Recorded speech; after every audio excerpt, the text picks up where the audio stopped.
این هفته خبر تو خبر داره براتون از آخرین کف گرگی که تو صورت عظما و شیخ فری خورد و باعث شد دلواپس و دلارام گاوگیجه بگیرن و از همین حالات ته خط رو بخونن.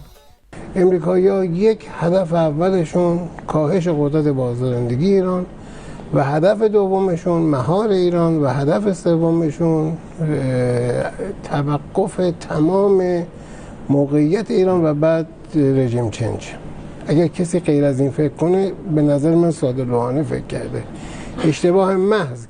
این رو آورده بودن تا مثلا بعد از تشکیل کارگروه اقدام علیه نظام یه خودی نشون بده و یه شوتی به سمت دروازه آمریکا بکنه، اما با این تفسیرش هم دل بسیجی‌ها رو خالی کرد هم خودش کله پا شد.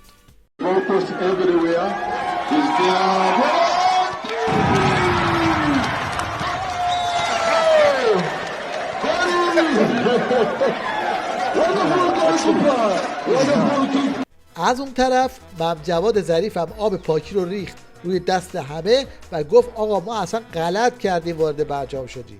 ابراز تأسف بابت یک اشتباه. وزیر خارجه در مصاحبه با شبکه آمریکایی CNN در پاسخ به اینکه چرا وقتی ایران میدونست آمریکا معتاد به اعمال تحریم بازم پای میز مذاکره برجام نشست گفت احساسمون این بود که آمریکا فهمیده دست کم در قبال ایران با تحریم نمیتونه به نتیجه برسه.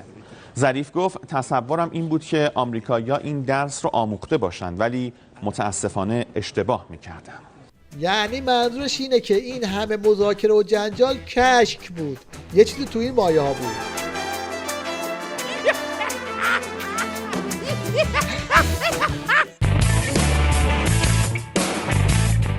حالا در شرایطی که از در و دیوار داره مصیبت برای عظما میباره، شیخ فری رفت از دستاورد جدید صنایع نظامی رونمایی کنه تا یه حالی به بسیجی‌های وارفته بده که مثلا بله ما هم از اینا میسازیم جنگنده کوثر. پرواز جت جنگنده ایرانی که همه قسمت‌هاش توسط متخصصین ایرانی ساخته شده پروازش رو آغاز میکنه علی برکت الله.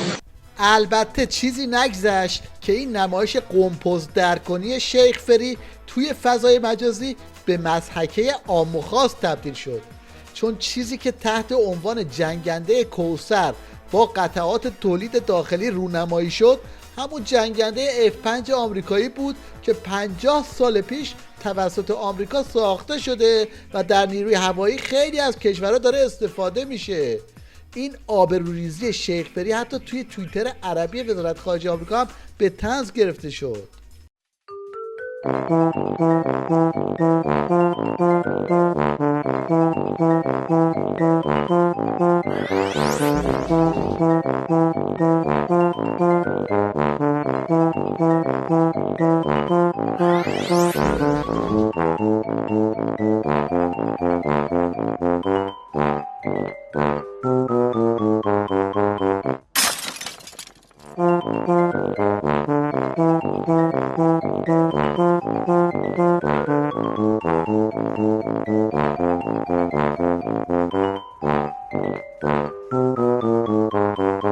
حالا شاید بخندید و بگید پس برای چی شیخ فری کلاغ رو رنگ میکنه و میخواد جای قناری بفروشه؟ علتش خیلی روشنه، میخوان با اینا ناوای آمریکایی رو بزنن.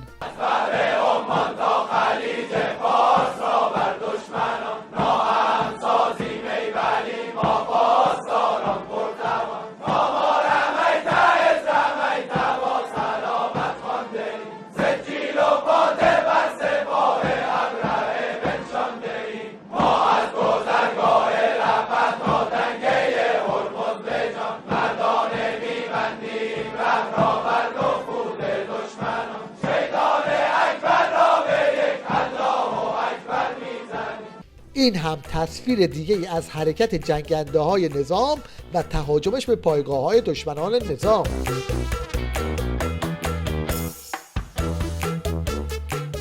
آخوندا در حالی دارن پول مردم ایران رو خرج این ماسماسکا میکنن که مردم حتی توان مسافرت با هواپیمای مسافربری رو هم ندارن. هواپیمای تهران تبریز برای یک نفر رفت و برگشت شده یه چیز حدود 1 میلیون تومان و اینم وضعیت هواپیماست. هواپیما خالیه. هواپیمایی که 300 نفر گنجایش داره حدوداً 20 نفر سوار شدن. یعنی مردم ما دیگه شرایط سوار شدن به هواپیما هم ندارن. روز به روز همه چی داره بدتر میشه. بله، وضعیت مردم اینه. بعد آقازاده ها و نکبت زاده ها تو خارج برای خودشون خوش میگذرونن و اینطوری با مردم صحبت میکنن. تا کی میخواین انقدر حسادت بکنید؟ تا کی سرتون رو میخواین بکنید تو زندگی مردم؟ به جای اینکه وقتتون رو بزنید بیاین تو پیج من بعد بیرا بریزید، فکرتون رو بزنید تو کار، برید یه پولی درارید. اگه نمیتونید پول درید، نمیتونید زندگی کنید، برید بمیرید. تمام. قضیه فساد آقازاده ها به قدری توی نظام بالا گرفته و به قدری باعث خشم مردم شده که آخوندا مجبور شدن با این حرفا در صدد ماسمالی قضیه بر بیان. من خودم لباس خشن میپوشم، خودم مصرف نمیکنم، در جایگاه ارشاد مردمم، اما توسعه بر خانواده میدم. من قرار نیست زنم مثل من زندگی کنه، قرار نیست بچم مثل من زندگی کنه. من بله اگه بچم اومد مسئولیت گرفت، جایگاه گرفت، بله، ولی اگه جایگاه نگرفته او حسابش رو توسعه واقع بینی نیست. نه ببینید من دارم الگو رو دارم میگم، من از خودم نگفتم. این حاجی چاخان در حالی داره میگه این وضعیت فقط مال بچه‌هامونه که خودشون تو دعواهای باندی از خودشون چنین چیزایی رو میکنن. این که دیگه بچه نیست، خودشه.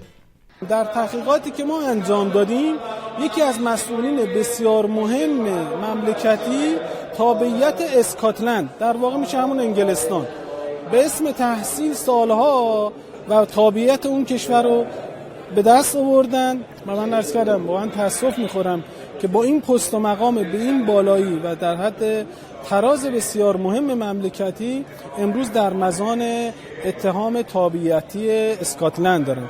البته تو وزرا، فرزندان وزرا، خانواده وزرا هم ما دو تابعیتی متاسفانه تونستیم کشف کنیم. با پاسپورت ایرانی میرن، با پاسپورت ایرانی میان.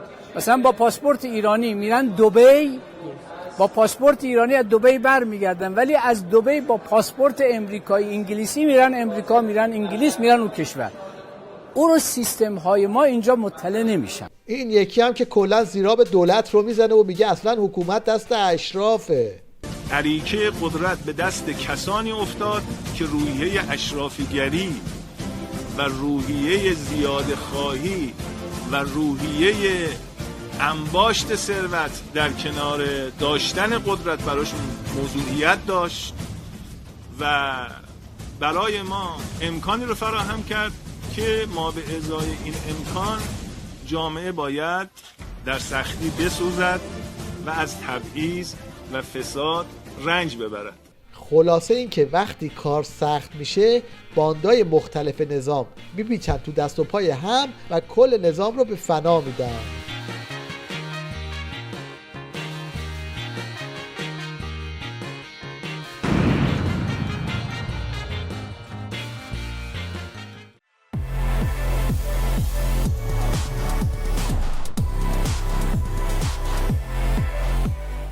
آخوندا که دیدن هوا خیلی پسه و همین روزاست که عمامه هاشون پریشون بشه، به صورت گله‌ای دور هم جمع شدن تا بگن ما هم معترضیم و از این روزه ها بخونن. نظام ما نظام حقی است، نظام اسلامی است که ریشه در نظام امامت داره و اساساً به قول بعضی از بزرگان با دعای حضرت بقیت الله ارواح نافدا این نظام پیروز شده. اما خب متاسفانه الان ما یه سری مسائل رو در دولت، مجلس، جاهای دیگه شاهدیم که شایسته نظام ما نیستش. هدف از این اجتماع عزیزان اینه که ما در مسیر مردم دنبال مطالبات مردم و جزء مردم هستیم. همونطور که ملاحظه کردید همشون از یه چیز میترسن، اونم خشم مردم و سرنگونی حکومت آخوندیه. این جوجه طلبه که کامل کشیده به اعصابش و لباس جنگم پوشیده.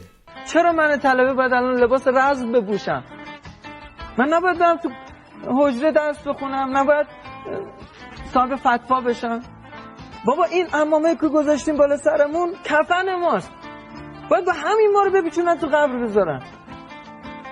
این طلبه های ولایی میخوان اینجوری درشکه اسقاطی ولی فقیهشون رو کف خیابونا بکشن، اما خبر ندارن که کار از این کارا گذشته.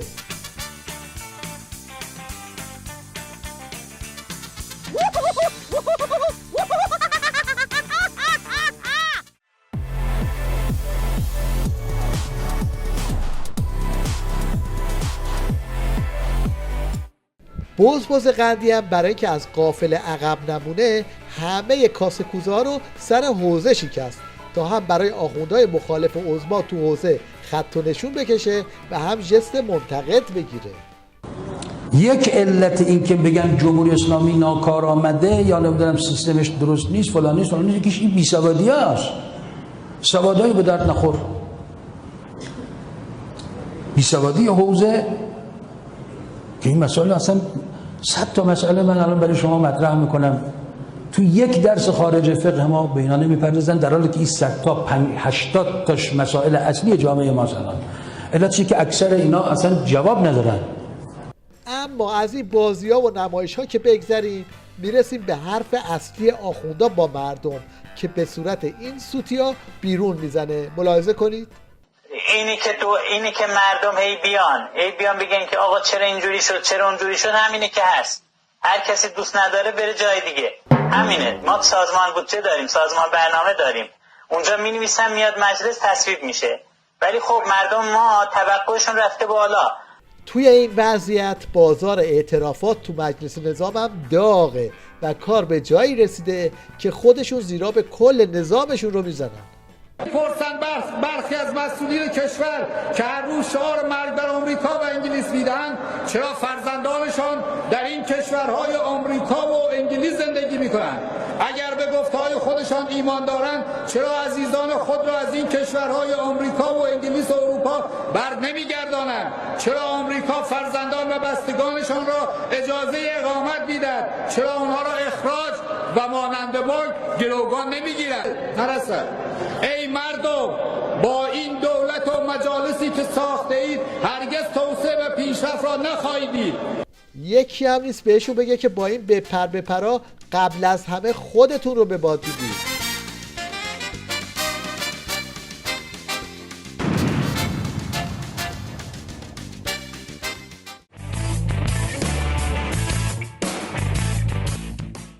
همه جور آخوند دیده بودیم به غیر از آخوند دندون، یعنی راهکاری ارائه میکنه که کل دندون پزشکا باید مطبشون رو تعطیل کنن برن.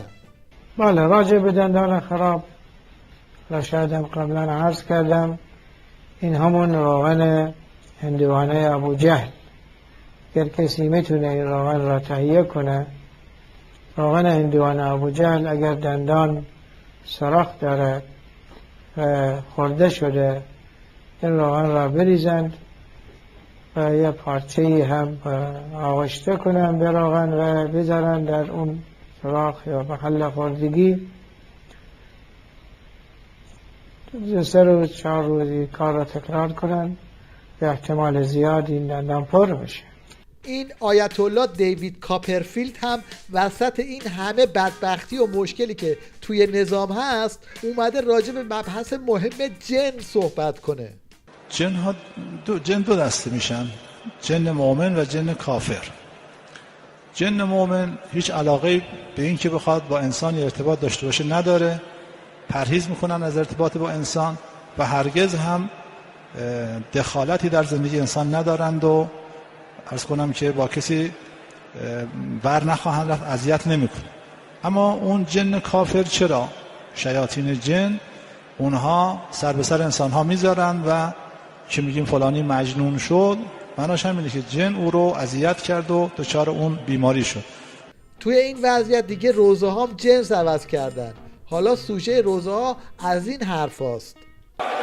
اگه صبح بشم ببینم قیمت ها ثابت دق میکنم، نکنه واسه مسئولین کشور عزیزم اتفاقی افتاده.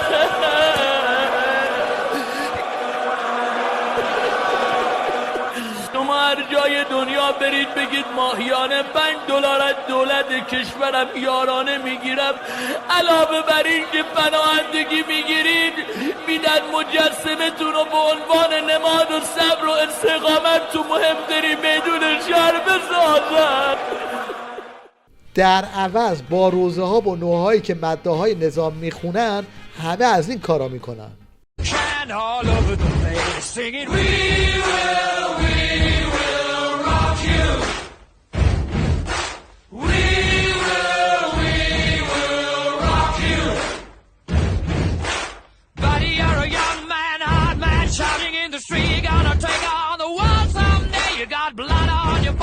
A big disgrace, waving your banner all over the place. We will rock you. Sing it out. خاص خرجی آخوندا برای مزدورانشون توی کشورهای دیگه به قدری مردم رو آسی کرده که مجبور شدن این مزدور لبنانیشون رو بیارن توی تلویزیون تا اینجوری پولایی که از مردم ایران نصیبشون شده رو توجیه کنن. بذار من رو که اینو بگم، ما به خاطر ایران خیلی کارو کردیم. من میخوام به خانواده ایرانی بگم اگر یه لقمه از سر سفرت کم بشه مال غریبی نرفته، برای کسی که رفته هم اونم سپاه شما بیرون از کشور هستن. این دست و پا زدن آخوندا برای فرار از مهلکه‌ای که توش افتادن به جایی نمیرسه، فعلا فقط خودشون رو خسته میکنن.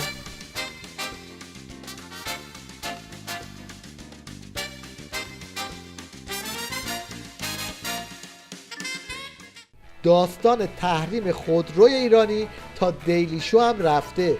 این شما و این یک قسمت از همین برنامه. Oh no, not Iran's auto industry. Now I won't be able to buy the 2019 Paycan. No. Now what car can I rev up to 25 miles an hour and cruise with the windows down because they won't roll up? No. I'll just have to buy a Mercedes. یه هموطن آبادانی هم اینجوری با هموطنان شوخی کرده.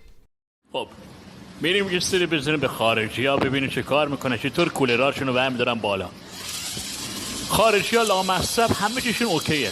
نگاه کن کوکا بردش بالا، کولر 2 تیکن کوکا بخواه نصبش کنه توی گرما، اونم تو گرما خوزستان تو هر خونه 3-4 تا هست، بس که هوا گرمه. راحت بردش بالا بدون هیچ استرسی کوکا. نگاش کنید دمش گرم تابش داد. اینم از این. حالا بریم سراغ کشورمون. به تنم پایری تنم 3 نفر یه پلنگ گذاشتن اونجا دارن نصبش میکنن. دمش گرم همینجا خوبه. ای برتر یا خدا افتاد تو سر یارا افتاد. به تنم شکوه پاورجا. نگاش کنید کوکا.